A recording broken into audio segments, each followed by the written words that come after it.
Hello दोस्तों।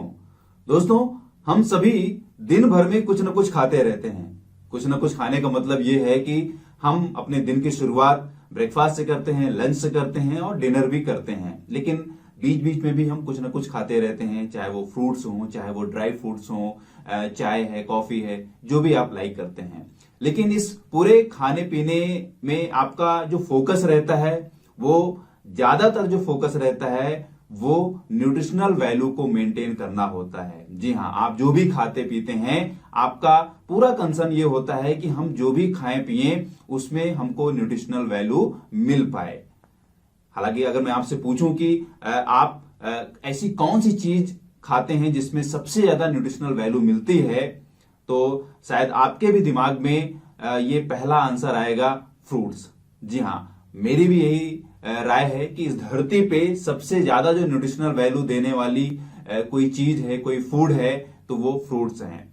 और दोस्तों, फ्रूट्स में एक बहुत ही कॉमन और ज्यादा खाया जाने वाला जो फ्रूट है वो है बनाना, यानी कि केला। और केला के बारे में आपने एक बात जरूर सुनी होगी या एक क्वेश्चन के रूप में आपसे जरूर पूछा गया होगा कि क्या केला रेडियो एक्टिव होता है। जहां दोस्तों, अगर इसका मैं आंसर आपको देना चाहूं एक वर्ड में, तो जी हां, केला रेडियो एक्टिव होता है। लेकिन दोस्तों, पहले मैं आपको बता देता हूं कि रेडियो एक्टिव क्यों होता है।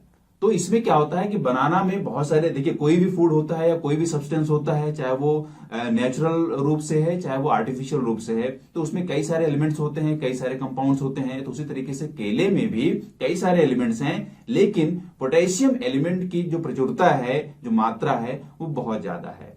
और पोटेशियम का एक आइसोटोप होता है, उस आइसोटोप के होने की वजह से ये रेडियो एक्टिव हो जाता है।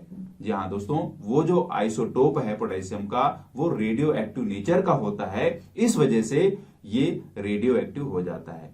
वैसे तो अगर देखा जाए कि पोटेशियम के टोटल आइसोटोप्स कितने हैं, तो अभी तक 26 आइसोटोप्स मिले हैं। लेकिन अगर नेचुरल रूप से देखा जाए तो पोटेशियम के 3 आइसोटोप्स हैं। नेचुरली जो आपको मिलते हैं वो 3 आइसोटोप्स हैं, पोटेशियम 39, पोटेशियम 40 एंड पोटेशियम 41। इनमें से पोटेशियम 40 जो होता है वो रेडियो एक्टिव नेचर का होता है।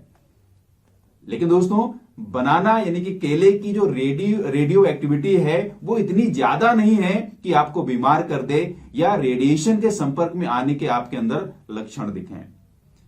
तो घबराने की जरूरत नहीं है, क्योंकि ये जो रेडियो एक्टिविटी का एक तरीके से दुष्प्रभाव है, वो इतने केले खाने के बाद आएगा जो आप इस जन्म में खा ही नहीं सकते। जी हाँ, अगर मैं मात्रा की बात करूं तो आपको कम से कम, मतलब कि लाखों मिलियन केले खाने पड़ेंगे, तब जाके आपके अंदर वो रेडियो एक्टिविटी या रेडिएशन के लक्षण दिखेंगे। और इस जन्म में तो आप इतने केले नहीं खा पाएंगे।